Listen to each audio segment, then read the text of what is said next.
Brought to you by Global St. Angelo's Venture Funding.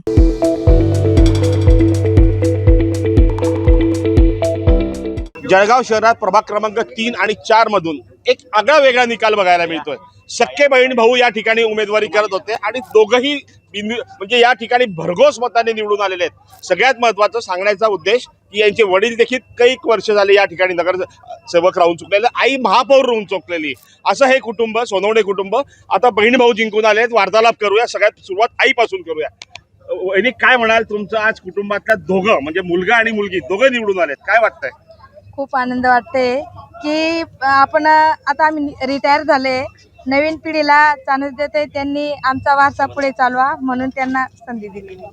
निश्चितच आई महापौर राहून चुकलेली आहे, आता नवीन पिढीकडे वाटचाल सुरू करायची या दृष्टिकोनातूनच मुलांना उभं केलं। मुलगा आणि मुलगी, कल्पेश पण आपल्या सोबत। कल्पेश, पहिली निवडणूक होती, काय वाटतंय बेटा? पहिली निवडणूक आहे, पण तरी पण 8 वर्षापासून आम्ही पक्षाचं कामच करतोय। म्हणजे मी आणि वडील तर 35 वर्षापासूनच आहे। आई माझी महापौर होते, माझी राव चुकले आणि वार्डात ज्या प्रकारे आम्ही काम केले ते कामाची पावती मला मिळाली आहे। निश्चितपणे, आणि कुठेतरी आई वडिलांची पुण्याई या ठिकाणी कामी आली आहे। प्रतीक्षा, काय म्हणाल बेटा? आता तुमचे वय पण कमी आहे, सुरुवातच आहे आणि पहिल्यांदाच निवडणूक लढली आहेस, कसं वाटतंय?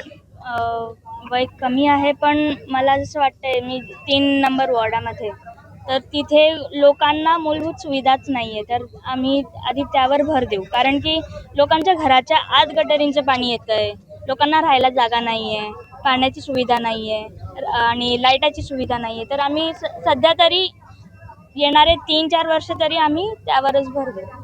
निश्चित आपण बघू शकतो की आई वडील कुटुंब आई महापौर राहून चुकलेली आणि अशातच पुढच्या पिढीकडे वाटचाल सुरू करत असताना सोनवणे परिवारातली सख्खे भाऊ बहीण या ठिकाणी निवडून आलेले आहेत। आणि यापुढे प्रभाग क्रमांक 4 व 3 मध्ये आम्ही जास्तीत जास्त कामे करून लोकांना सुविधा देऊ, अशीच काहीशी ग्वाही सोनवणे भाऊ बहिणींनी दिलेली आहे। तुम्ही मात्र बघत राहा मुंबई तक।